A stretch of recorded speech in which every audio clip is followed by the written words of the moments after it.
Bismillahirrahmanirrahim. Assalamualaikum warahmatullahi wabarakatuh.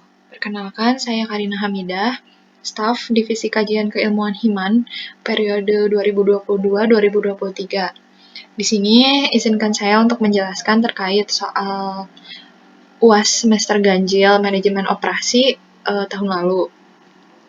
Teman-teman boleh sambil dibuka ya soal UAS MO yang tahun lalunya.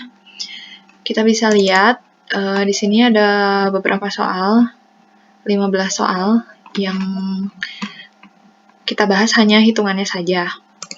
Karena saya waktu itu mengerjakannya dari nomor 13, maka kita akan bahas yang pertama dari nomor 13.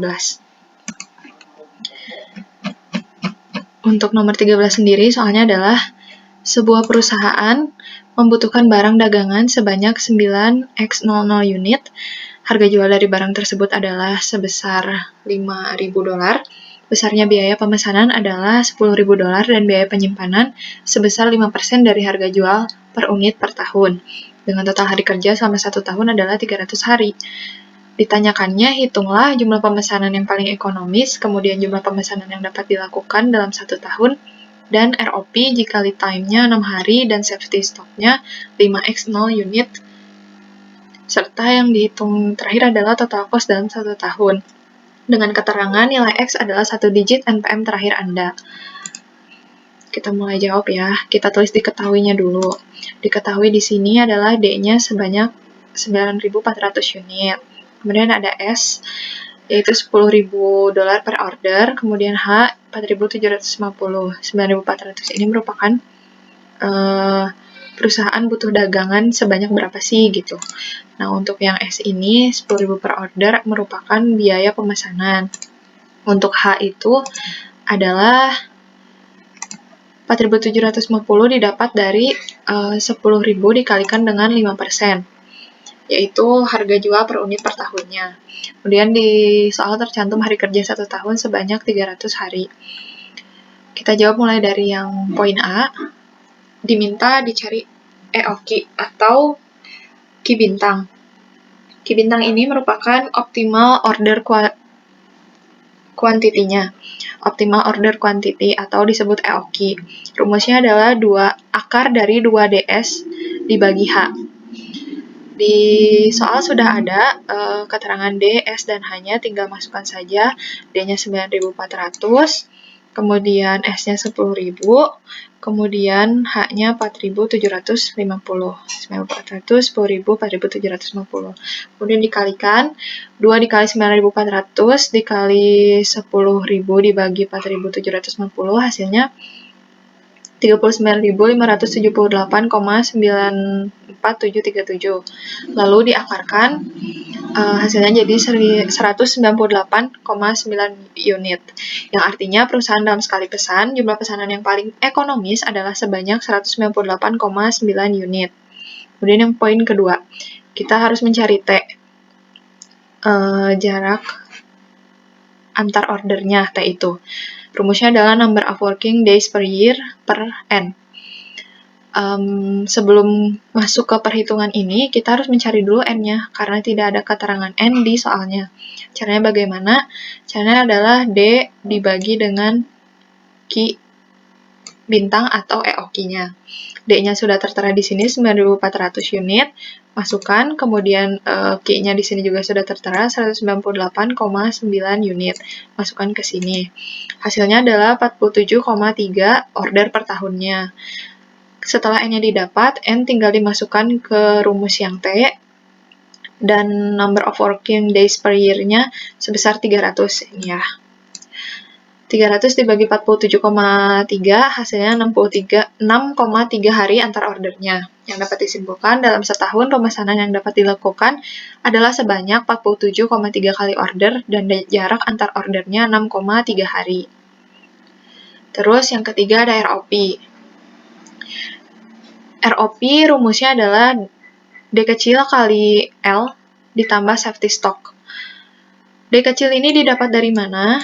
D kecil ini didapat dari D besar yang dibagi dengan hari kerja 1 tahunnya, atau number of working days per year gitu ya.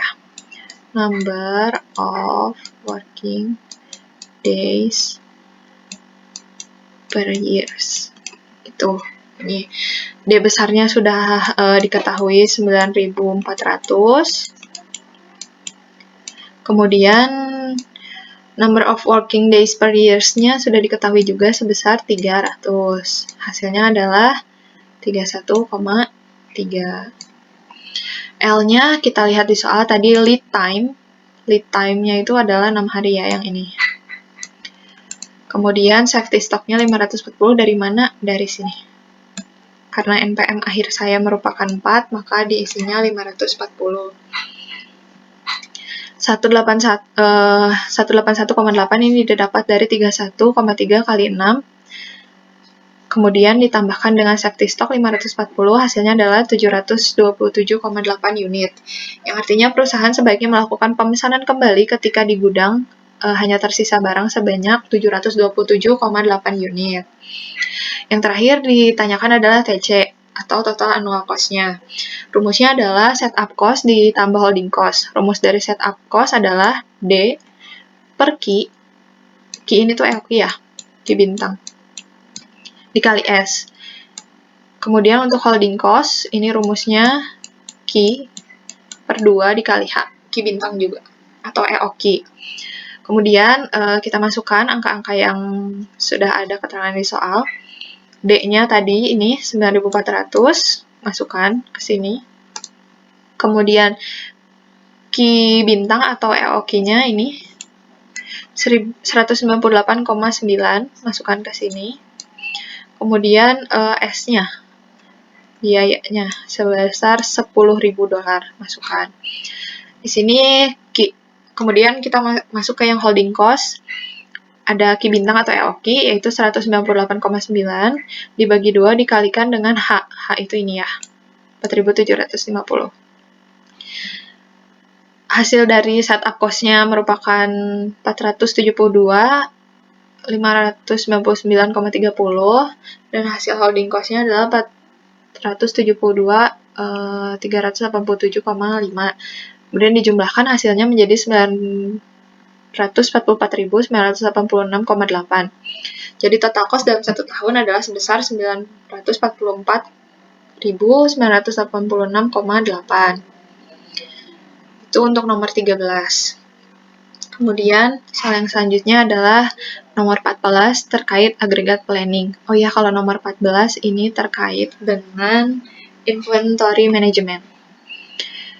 Agregat planning nomor 14. Soalnya adalah Dreaming Co. memproduksi bahan-bahan spesial untuk campuran pelembut pakaian. Bantulah manajer perusahaan untuk membuat perencanaan agregat dengan menggunakan chase strategi. Chase strategi ya, untuk perencanaan produksi 6 periode ke depan. Dengan nilai X adalah 1 digit NPM terakhir Anda. Sini tertera cost datanya, kemudian ada capacity data sama forecast demand. Langkah pertama yang harus kita lakukan adalah membuat tabel dari agregat planning yang chase strategi ya. Sebenarnya tabelnya sama saja dari yang chase strategi sama level workforce, cuman beda nanti di perhitungannya. Di tabel yang pertama ini ada resources, ada regular workers, overtime, unit produced, demand forecasting, sama inventory. Kemudian di tabel yang cost, itu ada regular time, overtime, hire or layoff, inventory carry, sama total cost. Dua-duanya ini harus ada ya di dalam tabelnya. Langkah pertama yang harus kita lakukan adalah mengisi kolom-kolom yang ada di demand forecasting. Didapat dari mana angka-angka ini? Didapat dari soal ya. Ada di soal yaitu ini, forecast demand-nya. Kita salin saja. Bulan pertama atau periode pertama itu ada 6.000, 4.800, 7.840, 5.200, 6.560, 3.600, kemudian dijumlahkan menjadi 34.000. Karena ini merupakan chase strategi, maka untuk unit produce dari perusahaan ini dibuat sesuai dengan demand forecasting-nya, yang artinya sama dibuatnya dengan demand forecasting, yang artinya hanya menyalin. Untuk periode pertama 6.000 ya berarti unit produced-nya 6.000 dan seterusnya. Kemudian dijumlahkan lagi. Setelah itu, ini yang kedua ya, pengerjaan kedua. Pengerjaan ketiga adalah ini, regular workers. Karena kita tidak diminta untuk menghitung overtime atau kerja lemburnya, maka ini dikosongkan. Untuk regular workers, bagaimana cara mencarinya? Rumusnya adalah unit produced dibagi dengan jumlah produksi per bulannya. Namun, karena di soal tidak ada jumlah produksi per bulan, maka kita harus mencarinya terlebih dahulu. Caranya bagaimana? Caranya adalah regular time dibagi dengan labor standard per LT. Berarti 160 dibagi dengan 6. Hasilnya adalah 26,67. Ini yang menjadi unit jumlah produksi per bulan. Saya tulis ya di sini. Cara menghitung regular workers adalah unit produce dibagi dengan jumlah produksi per bulan. Jumlah produksi per bulannya. Ini berarti 6.000 tadi. 6.000 didapat dari mana ini ya? Dibagi dengan tadi berapa? 26,67. 26,67. Yang hasilnya 225. Sebenarnya ini hasilnya tidak bulat 225, 224, sekian. Hanya saja pekerja itu tidak mungkin ada yang setengah-setengah, makanya dibulatkan saja ke atas, seperti itu. Itu untuk rumus yang regular workers. Kita masuk ke yang selanjutnya, yaitu tabel cost. Yang pertama harus dihitung adalah regular time, kemudian hire layoff, inventory carry, kemudian total cost-nya. Yang pertama ini ada regular time. Regular time didapat dari regular workers atau jumlah pekerja dikali dengan gaji per bulannya. Di sini jumlah pekerja periode 1 adalah 225 orang. Kita lihat di soal, gaji karyawan per bulannya adalah sebesar $10. Maka dari itu, 225 itu dikalikan dengan 10. Hasilnya adalah 2.250. Cara ini berlaku ke periode-periode selanjutnya, periode 2 sampai 6. Berarti di sini 180 kali 10, 294 kali 10, 195 kali 10, 246 kali 10, dan 135 kali 10. Kemudian hasilnya dijumlahkan. Kita lanjut ke hire or layoff. Kita harus mengetahui dulu jumlah pekerja yang ada saat ini sebanyak berapa. Di soal ini terdapat 210 pekerja yang ada saat ini. Namun ternyata pada periode 1, perusahaan membutuhkan 225, yang artinya pekerja kurang sebanyak 225 dikurangi dengan 210, yaitu 15 orang. Berarti kita harus meng-hire 15 orang. Biaya hire itu adalah sebesar $600 dan biaya firing atau layoff itu sebesar $450. Karena di sini hire berarti 15, tadi kurangnya kan 15, dikali dengan 600, hasilnya 9.000. Kemudian periode 2, hanya dibutuhkan 180 pekerja saja. Namun kita sudah memiliki pekerja sebanyak 225, yang berarti harus dikurangi pekerjanya sebanyak 225 dikurangi 180. Kemudian hasilnya dikalikan dengan biaya dari firing atau layoff, yaitu 450. Selanjutnya, di sini kita punya 180 pekerja, namun periode 3 itu dibutuhkan sebanyak 294 pekerja, yang artinya kita harus meng-hire orang lagi agar jumlah pekerjanya sesuai dengan yang diinginkan dari periode ketiga, yaitu 294. Hasil dari 294 kurangi 180 itu dikalikan dengan biaya hire, yaitu 600. Dan begitu seterusnya. Setelah itu, kita jumlahkan atau kita mencari total cost-nya, yaitu didapat dari jumlah dari regular time, hire layoff, dan inventory carry-nya. 2.250 ditambah 9.000 hasilnya 11.250. Berlaku untuk periode-periode selanjutnya sampai periode 6, kemudian jumlahnya juga dijumlahkan lagi. Nah, yang menjadi kesimpulannya adalah ini. Jadi total cost untuk memproduksi bahan-bahan spesial untuk campuran pelembut pakaian adalah sebesar $235.500. Seperti itu. Oke, kita masuk ke pembahasan soal perhitungan yang nomor 3, yaitu tentang short-term scheduling. Kita lihat soalnya di sini, New Axis Fashion memproduksi berbagai macam produk fashion yang terdiri dari t-shirt, celana, jaket, dress, dan produk lainnya. New Axis Fashion memperoleh 5 jenis pesanan produk yang berbeda-beda dari konsumennya.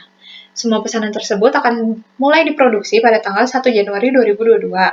Berikut ini adalah data pesanan sebanyak 5 jenis pesanan dengan diketahui data order sesuai tanggal orderan masuk, waktu pemrosesan, dan tanggal jatuh tempo atau deadline sebagai berikut.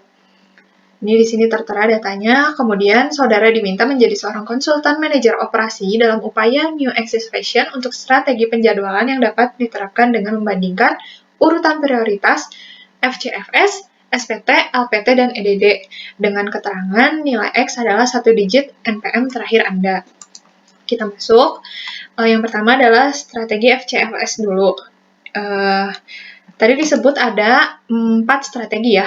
Perbedaannya adalah kalau FCFS ini yang duluan order siapa gitu. Dilihat dari tanggal ordernya. Di sini kan yang order pertama celana, berarti yang dikerjakan pertama adalah celana. Kalau misalnya yang SPT itu dilihat dari waktu pemrosesannya yang paling sebentar atau sedikit itu yang mana. Di sini kardigan. Berarti yang pertama dikerjakan itu kardigan untuk yang strategi SPT. Kalau yang LPT, strategi ketiga, itu dilihat dari yang prosesnya lama dulu. Yang paling lama di sini kan ini ya 14. Berarti yang pertama dikerjakan adalah jaket. Kemudian untuk EDD itu dilihat dari tanggal jatuh tempo atau deadline-nya. Yang paling terdekat itu adalah dari kardigan gitu. Berarti yang pertama dikerjakan adalah kardigan. Perbedaannya di situ. Kalau cara menghitung, trik menghitungnya sama semuanya. Kita coba yang FCFS. Berarti urutannya tanggal pemesanannya kan tadi 26, 27, 28, 29, 30 Desember. Sesuai ya dengan prinsip FCFS itu yang duluan order, yang duluan diproses gitu. Berarti dari celana, t-shirt, kardigan, jaket, dan dress. Untuk celana ini waktu pemrosesan seluruh jenis pesanan itu sudah tertera di soal ini ya. Kemudian kita hitung flow time-nya.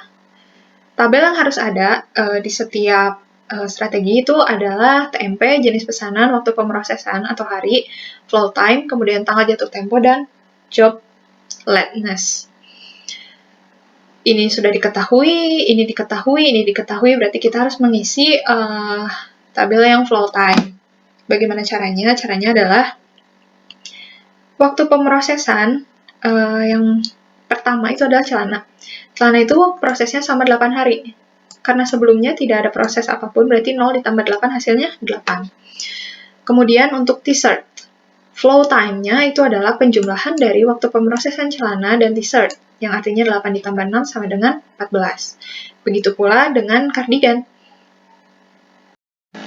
Kemudian untuk yang kardigan itu sama, dijumlahkan dari yang pertama sampai ke kardigan, yang berarti 8 tambah 6 tambah 5, hasilnya 19. Kemudian untuk jaket, 8 tambah 6 tambah 5 tambah 14, hasilnya 33. Dan yang terakhir adalah dress, celana, t-shirt, cardigan, jaket itu waktu pemrosesannya dijumlahkan, yang hasilnya menjadi 42, seperti itu. Kemudian untuk waktu pemrosesannya ini dijumlahkan, pun dengan flow time-nya juga dijumlahkan. Seperti itu. Kemudian tanggal jatuh temponya sudah tertera di soal yang ini. Dan untuk job lateness-nya adalah, kita lihat, pemesanannya 26 Desember. Lalu deadline-nya itu tanggal 23, sedangkan waktu pengerjaannya hanya 8 hari, yang artinya tidak ada keterlambatan dalam pengerjaannya. Berarti job lateness-nya adalah 0. Kemudian yang kedua, untuk produksi t-shirt, itu flow time-nya 14. Kita ngerjain 27 Desember. Deadline-nya 20 Januari. Cuma 14 hari ngerjain, masih ada waktu sampai 20 Januari. Berarti job lateness-nya 0 juga. Nah, kalau yang ini, yang cardigan, job lateness-nya didapat dari 28 dikurangi 19. Hasilnya adalah 8. Kemudian ini, yang jaket juga sama, 29 dikurangi 33 dikurangi 29, hasilnya 3 gitu. Kemudian 30 dikurangi 15, hasilnya 27, seperti itu. Kemudian job lateness-nya juga dijumlahkan. Langkah selanjutnya untuk short term scheduling metode FCFS ini adalah menghitung average completion time, di mana rumusnya adalah flow time dibagi dengan N. N-nya itu jumlah dari pesanan.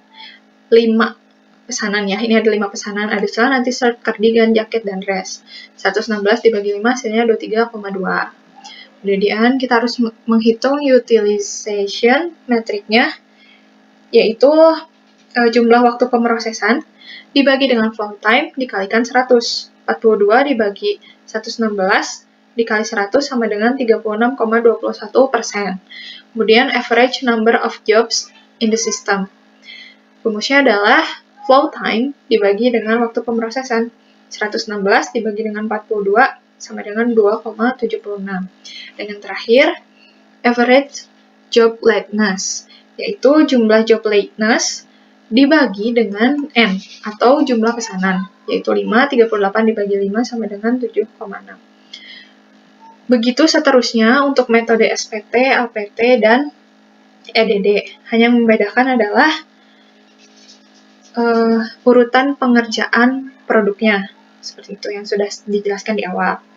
Setelah semuanya dihitung, kita harus membuat summary of rules-nya. Tabel yang ada, tabel atau poin-poin yang harus ada di tabel ini adalah rules, average completion time atau days, utilization metric, average number of jobs in the system, dan average lateness. Untuk yang FCFS ditulis setiap hasil yang ini ya. Setiap hasil yang ininya ditulis, dicantumkan ke sini gitu. Nah, untuk yang average completion time, itu dicari yang paling kecil. Berarti yang dipilih adalah ini. Kemudian untuk utilization metric, itu dicari yang paling besar persenannya. Berarti yang ini. Untuk average number of job in the system, itu cari yang terkecil juga. Ini ada 2 ya, FCFS sama SPT.